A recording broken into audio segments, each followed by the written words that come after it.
Kinontra ng Philippine Coast Guard ang sinabi ng China na may hininging permiso para sa medical evacuation ng 2 sundalong Pilipino mula sa BRP Sierra Madre na nasugatan sa engkwentro sa Ayungin Shoal.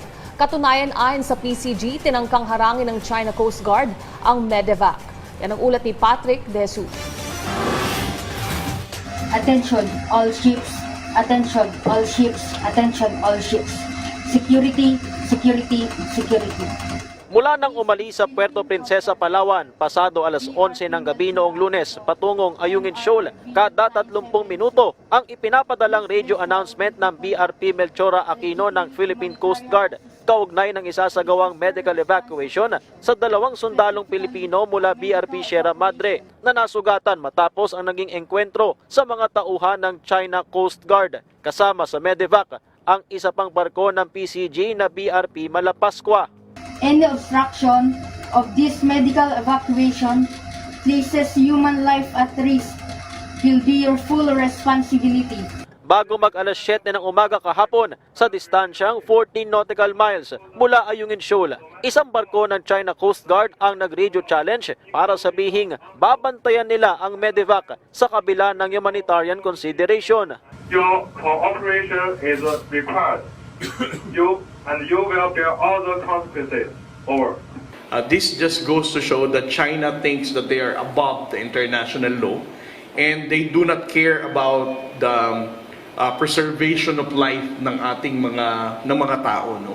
4 na barko ng China Coast Guard ang namataan sa gitna ng medevac. Isa sa mga ito ay naglunsad ng rigid hull inflatable boat at nagtangkang harangin ang ibinabang rib ng PCG 1 nautical mile mula sa entrada ng Ayungin Shoal.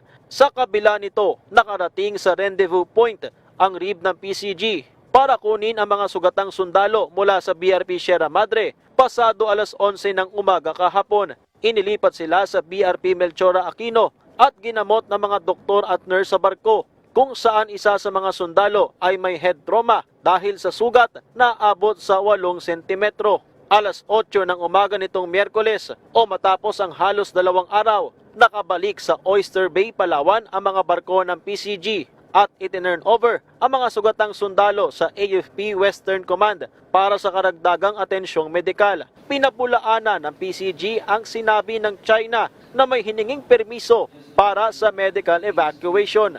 This is just a propaganda spin of the China Coast Guard claiming that they have given us permission, that they have allowed us to do this.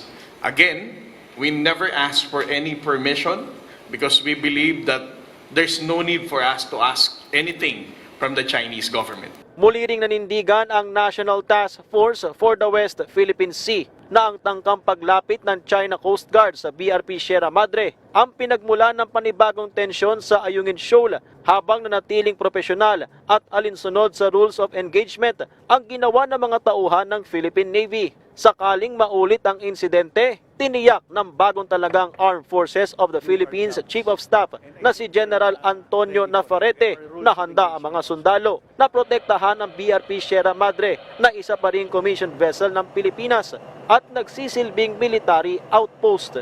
We have to stand our ground. Atin yan. Rest assured that we will also do our jobs. And I think they're ready for it. We have our rules of engagement also there. Patrick De Jesus para sa Bayan.